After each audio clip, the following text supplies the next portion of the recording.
Okay guys, so welcome to this video. I really want to share with you guys some information about trading the stock markets, which I have found incredibly helpful since I really dug deep into fundamental analysis.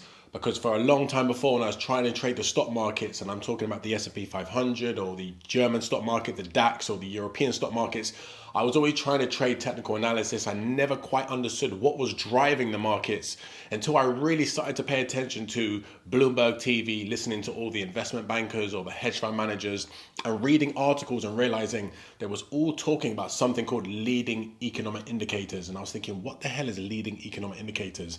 And then I went and searched online for an investment course. And I came across an investor who was at Goldman Sachs, an investment bank. He started his own hedge fund and he had a deep fundamental course, which I took.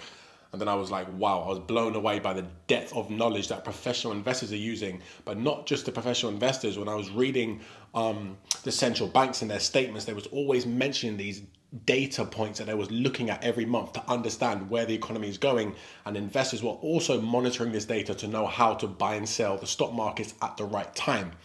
So I dug deep into this information, and once I understood how accurate it was, I was blown away.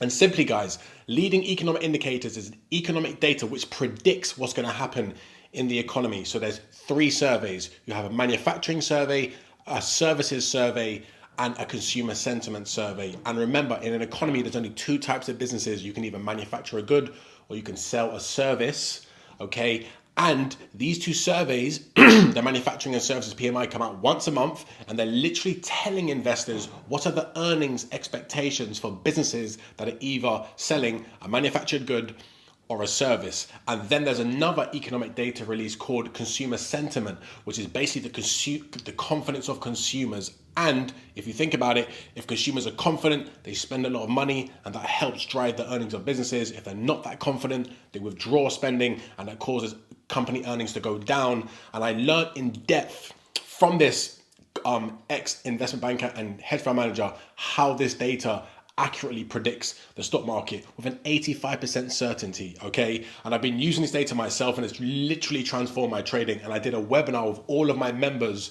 earlier this week, and when I was sharing it with them, because this is part of my multi-course package, I was just giving them the information for free, and I'm going to give it to you today for free. And they was like, wow, Kyan, I've never come across this in-depth understanding of company earnings and how you buy and sell the stock market index of a country on expectations of what this survey is telling us. And guys, the survey is so easy to understand. It is not complicated. So what I'm going to do, I'm going to take you over to the computer screen. I'm going to play you back the webinar I did with the members so you can see in depth these three important economic indicator releases. And right now, they're all telling us sell the stock markets, okay? Because company earnings are going lower, because the surveys are telling us that the earnings are going lower, and the confidence of consumers are going down. So once you learn this, guys, it's really going to open your mind to how to trade stock markets, and it'll really help you get out of the habit of just trying to trade looking at chart patterns. And if you're not understanding fundamentals, hopefully this video will really open up your mind to start to try to understand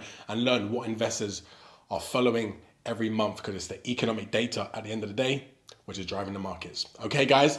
After the video, guys, you're more than welcome to come into my Telegram channels and get free updates on the markets, where I'm sharing a lot of this information if you want to. Okay, guys, and get in contact. The link for the free channel is below this video. So, guys, leading economic indicators. Enjoy this video. Please like, comment, subscribe, and let me know if it's helped you in your trading. Thank you. All right, guys, welcome to today's live session. Excited to have you here with me.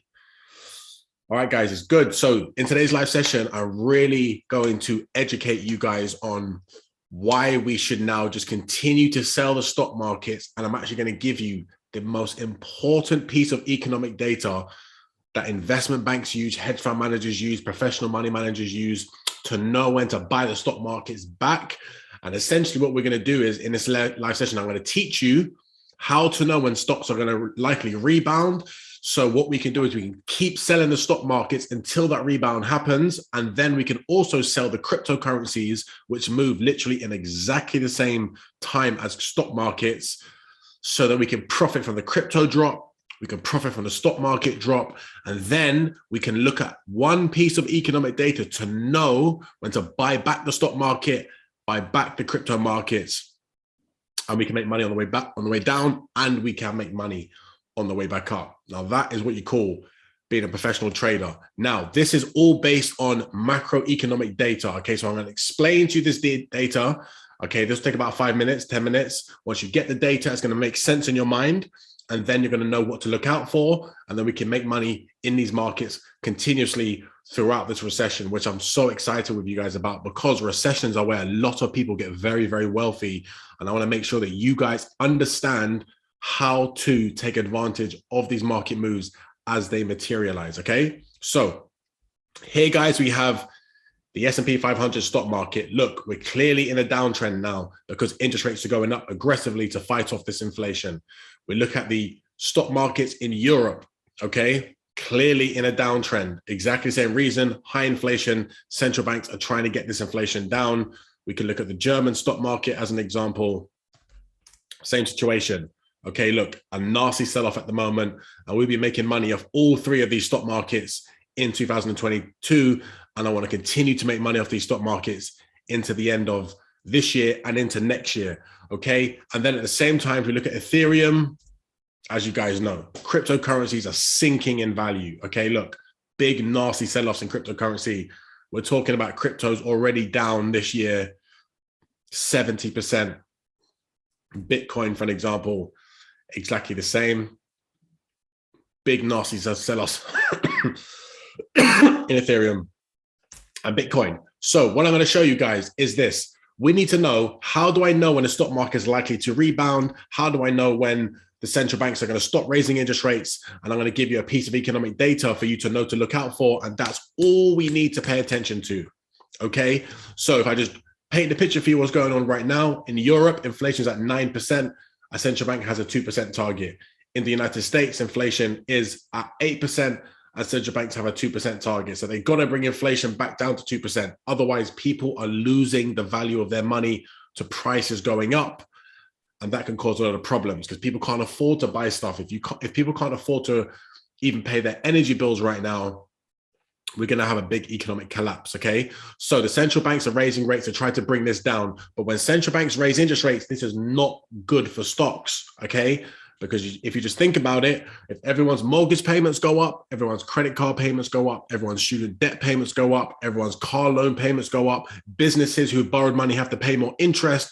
What does that do? That squeezes the spending capacity of people in the economy. They can't spend as much. So in effect, they stop spending. And when you stop spending, it will bring down the demand for goods and services, and then prices will decline because businesses know they're not making as much money. So what are they going to do? They're going to start to release workers, and that's going to cause the unemployment rate to go up because people are going to lose their job. And then businesses, to try to increase sales, they're going to bring down prices to try to attract people to spend. And that is exactly why the central bank is raising interest rates. That is the thinking behind raising rates, okay? It's to try to bring down prices by bringing down demand and forcing businesses to reduce their prices, to try to get inflation back down to 2%. That is exactly what they're doing right now, okay?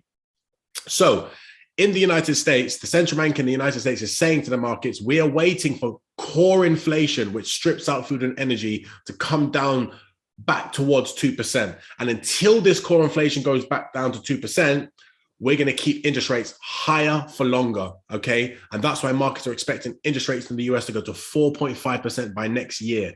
Sorry, by the end of this year. Okay, that is dramatic rate hikes. Only in January of this year, interest rates in the US were literally at 0. So there's been a dramatic rise in interest rates. And that's why since the beginning of the year in January, you've seen a sharp sell-off in the stock markets. So think about it. If you're an investor, it's really easy why you would not want to be buying stocks, because if the interest rates are going up and you understand that people can't spend as much money because they're getting squeezed by interest payments on all of their debts, then you know automatically, well, businesses are not going to make as much money. So I don't want to be buying these companies right now. So what are they going to do?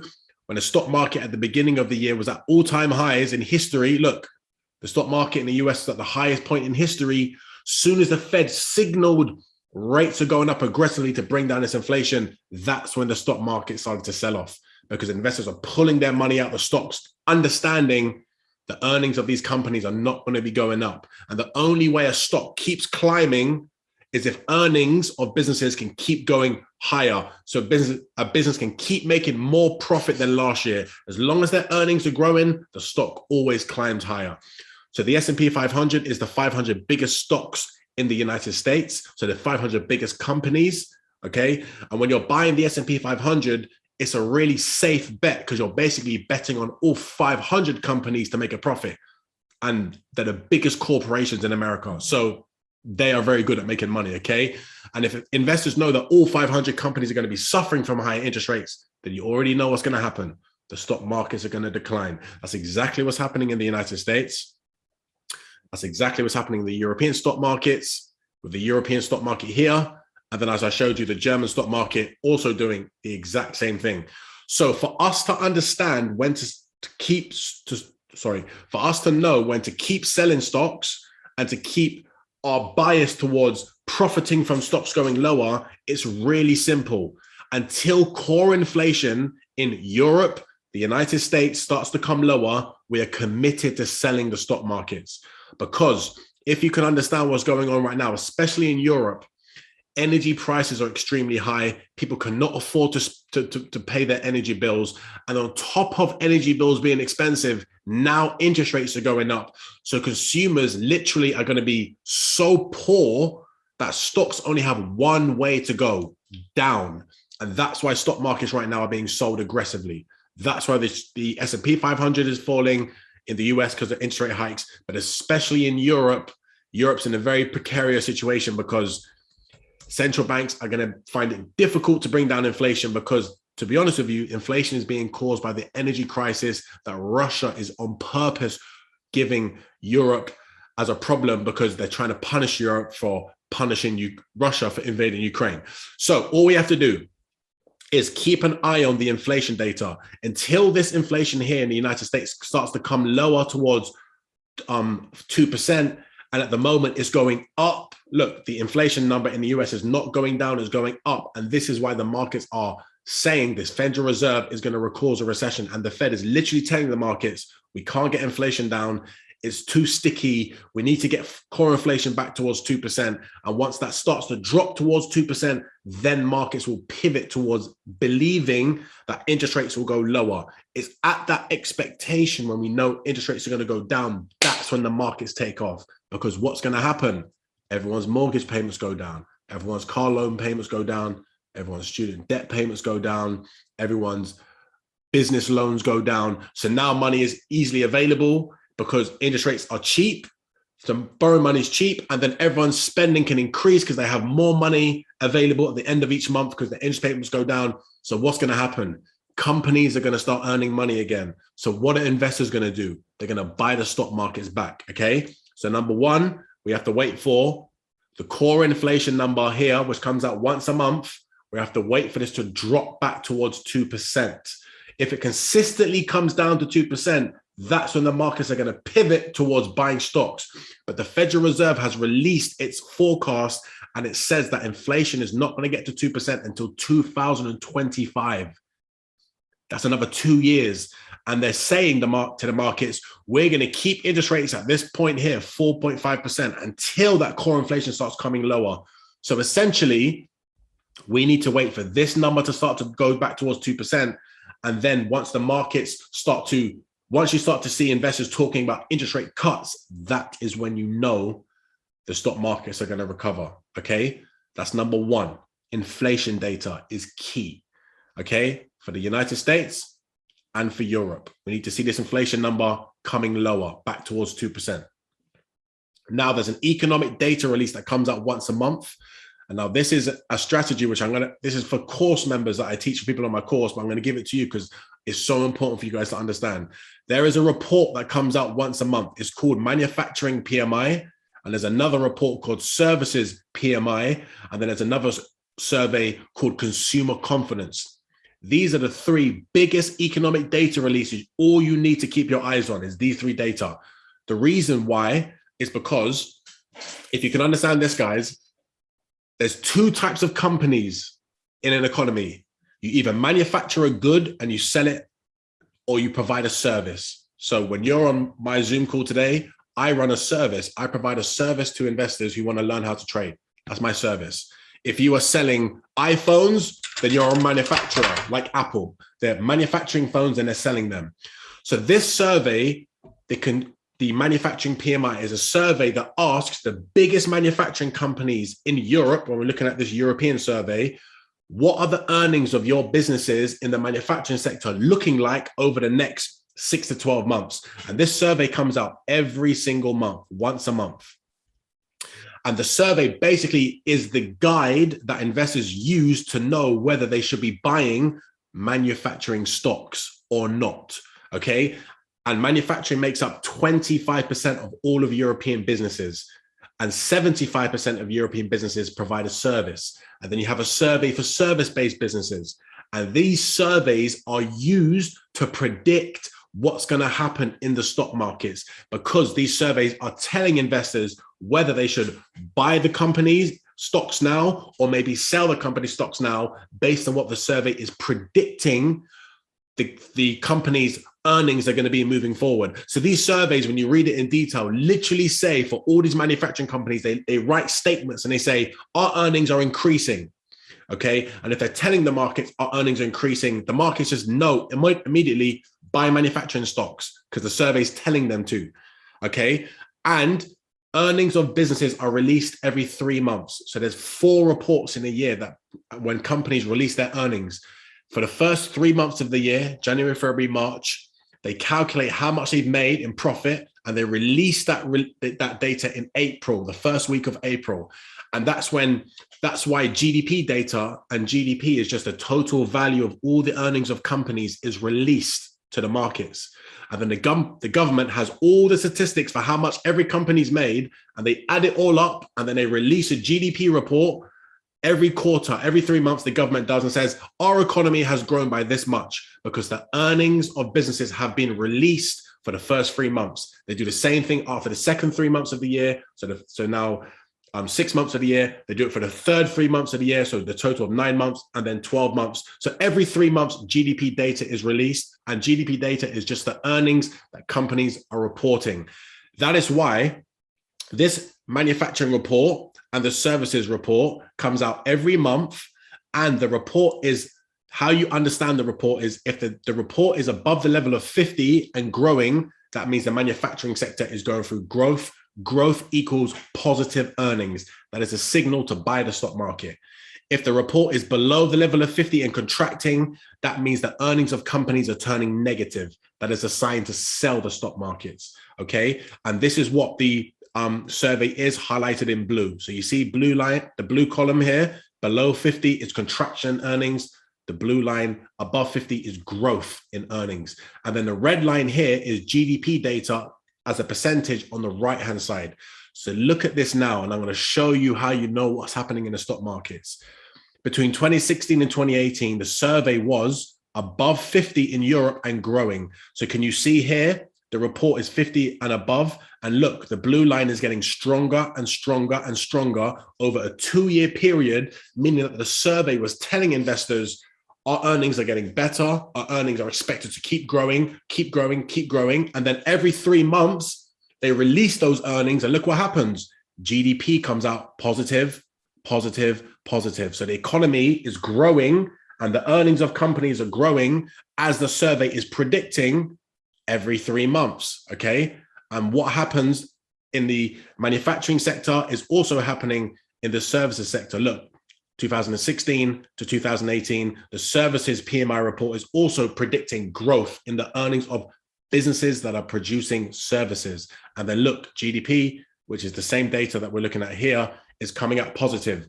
This is why in the German stock market between 2016 to 2018, all the investors were buying the German stock markets. This is why the German stock market between that 2-year period went up by 57%. Can you see?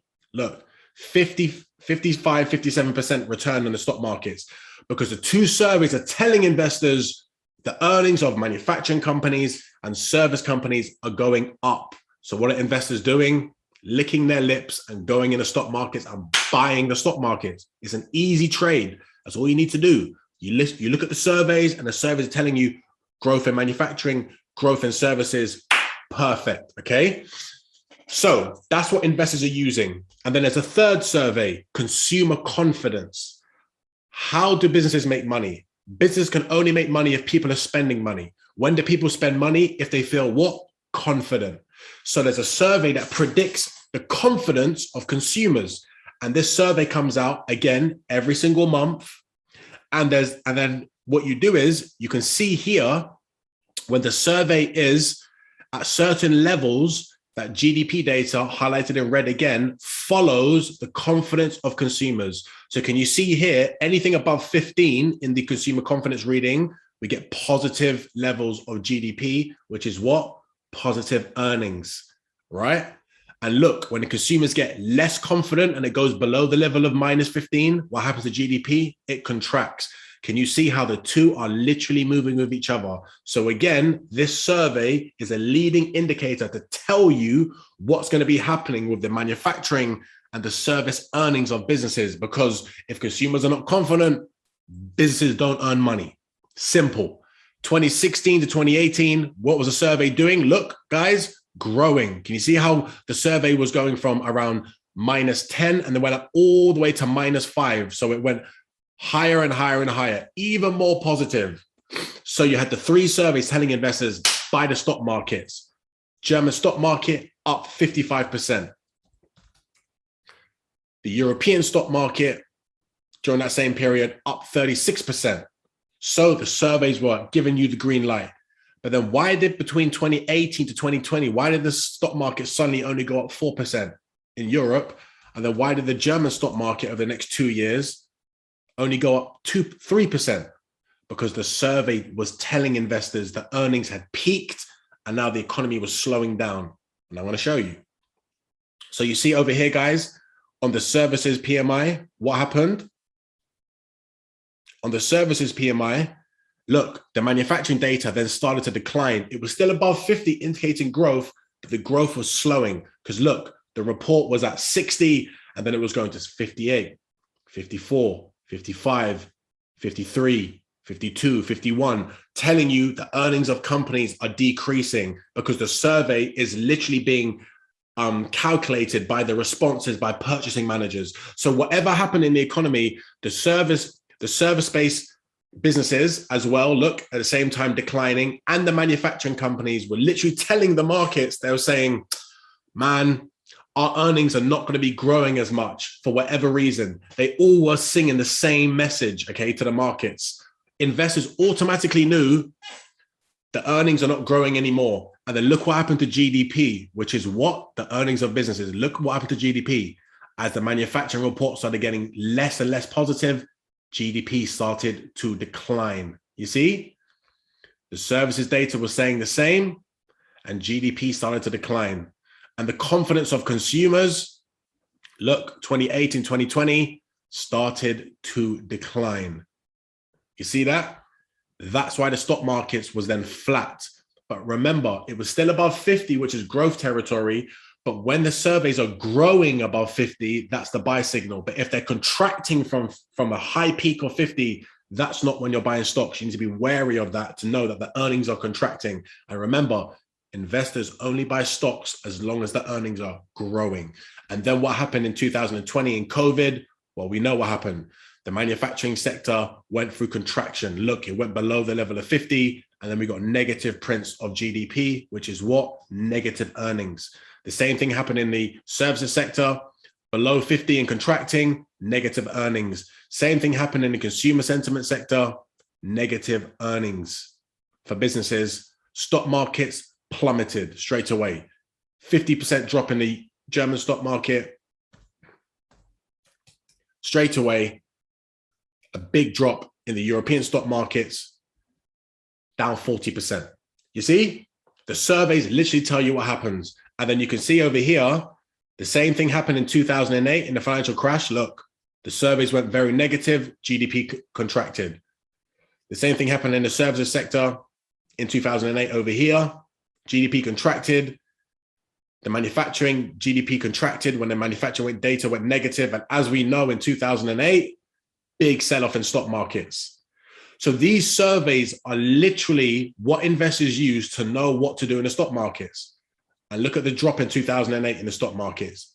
Aggressive. Look how much selling there was in the European stock markets at that time in 2007. 60% decline. You see that, guys? Big drops in stock markets.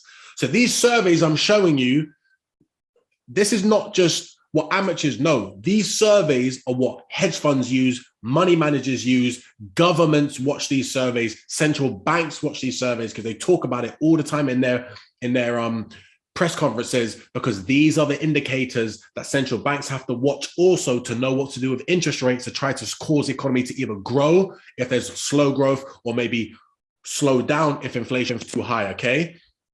So the reason I'm showing you this is because, look, guys, where is the manufacturing and services data right now in Europe? Negative. Look. German manufacturing and services, negative.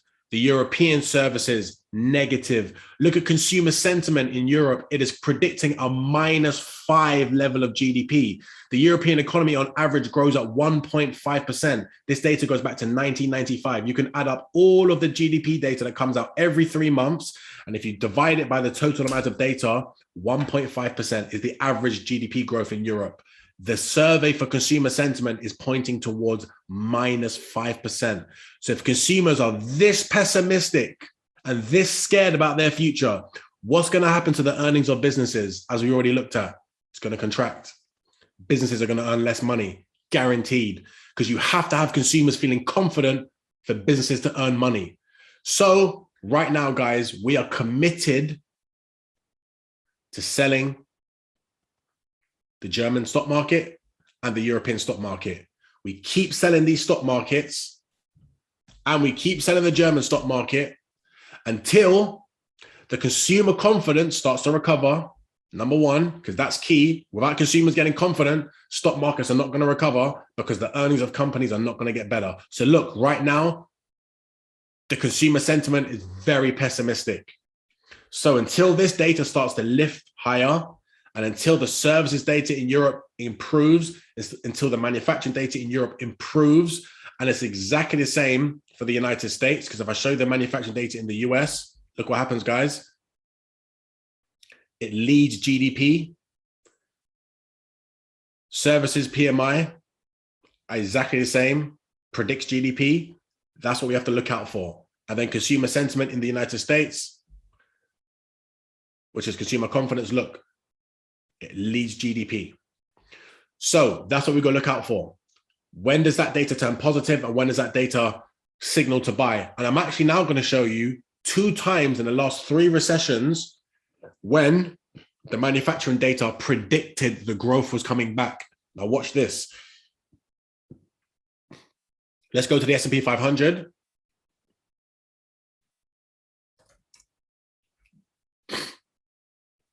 Guys, what I'm teaching you is literally what fucking hedge funds use. I'm telling you, this is the data they literally look out for. 2008. Okay, let's go to the dot-com bubble. When the internet dot-com bubble burst, the stock markets tumbled by around 50%.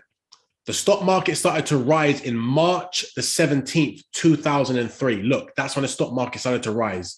In the crash of 2007, the stock market started to rise in March 09. So March in both times is when the stock market started to rise. Why did the stock market start to rise in around March? Let's have a look. This is the manufacturing data. So look, the manufacturing data went below the level of 50, indicates a contraction, and it bottomed. When I say bottomed, so let's say it went to 49, 48, 47, 45, 43, and then it stopped at 43. And then the report went up from 40. So the report went down to 46.3, 46.1. But then look, it jumped up in March by what? To 49. That's when the markets knew the surveys are turning positive. We need to buy back stocks. In 2003. So remember when I showed you March, when the stock started to take off? March of 03. What happened in 2008? Look, The stock markets then bottomed in the PMI because the data in December hit 33. That was the lowest point. And then it went up to 35, 36, 36, 39. So the market's got 3 months of confirmation to say the manufacturing sector is now coming back. The growth and earnings is returning. That's why the stock markets recovered in both situations. So now you know, all we watch out for is the inflation data, number one, and we watch out for the PMI and the services, number two, and we wait for the bottom as we wait for the inflation data to decline. And as you guys know, as I showed you in yesterday's webinar, and the webinars I've been doing with you guys, if you understand what's happening in the stock markets, you understand what's happening in Ethereum. And you understand what's happening in Bitcoin, because cryptocurrencies move at exactly the same time as stock markets. And I'll prove it to you. So anyone who's on my service knew that last year, the stock market's volatility, so that's like how much does the stock markets fluctuate every month. So usually the stock markets in 2021 was fluctuating around 5.24%. That was how much it would fluctuate by. Ethereum's fluctuations were between 35 to 50%. So it was big swings in Ethereum. So every time Ethereum went down 35, 50%, and all the news reports, they were saying, oh, cryptocurrencies are crashing, it's coming to an end, is it going to go to zero? Stupid. It was just fucking stock markets having a normal pullback with a normal bullish trend. So look, let me show you. 2021, stock market had a 5% decline as normal, because markets never just go up in straight lines. They always go up a bit, come back a bit, go up a bit, come back a bit, go up a bit, come back a bit. So look, you had a 5% decline in the stock markets. And what happened at exactly the same time? We had a 35% drop in Ethereum. But this was just a normal pullback in the stock markets. Stock markets took off again and went up even higher. And then again, what happened? We had a small 5% pullback in the stock markets. And what happened over here? Ethereum had another normal 35% stop loss. Well, it was around 25% this time. Stock markets took off again, went up even more. Sorry. Yeah, here. And then markets went up again even more. And then what happened here? We had another. So in this period here, sorry, I picked out the wrong point. That pullback in the stock market here was when Ethereum had its 50% decline. Sorry, look, this is the time I'm talking about. You can see the highlight in the same period of time. Then the stock markets took up again, had a pullback of 5% over here, just like normal. And Ethereum had another pullback. Look, at exactly the same time. Can you see on the right-hand side how the lines are lining up at exactly the same time? Then the stock markets took off again, and Ethereum's price took off again. And then in January, stock market started to decline here. Look, you can see that's when the sell-off this year started in January. Look on the look on the left-hand side. That's when Ethereum's price started dropping. All you need to know, when people are not confident in the stock markets, they're not confident in the crypto markets. When they are confident in the stock markets, they are confident in the crypto markets. So I've just shown you the two data to know when to buy back stocks. Now you know when to buy back crypto. And remember, crypto goes up 5,000% in a year. So imagine the type of returns you can make if you buy crypto as well as buying stocks. But then you can sell crypto as you're selling stocks. Because look, crypto's fucking going to shit right now. We make money both ways. Easy. All right, guys. So that's all I wanted to show you today. We're committed to selling the European stock markets. We're committed to selling the US stock markets. We're committed to selling cryptocurrencies, and we know what to look out for. As soon as those data points get positive, we know what to do. Okay. So as you guys know, I'm taking all these trades of my members. My members are making some stupid amounts of money trading all these trades. We've been making amazing returns so far, and we're going to keep making good returns until the markets recover, and we know what to look out for. And I'm giving all of my members free access into my multi-course package. There's a Forex course, crypto course, stock market course, and a commodities course. You get free access for 30 days as a member of my service. And to join my membership service, it's free. You don't pay for anything. You just invest in your own personal training account. So if you want to come along and get invested with me, guys, send me a message on Telegram, and I'll give you information. But I hope this live session was really beneficial to you, because if you keep your eyes on this data, guys, you're going to make money. No problems. All right. So peace and love. I hope you enjoyed the session, and drop me a personal message.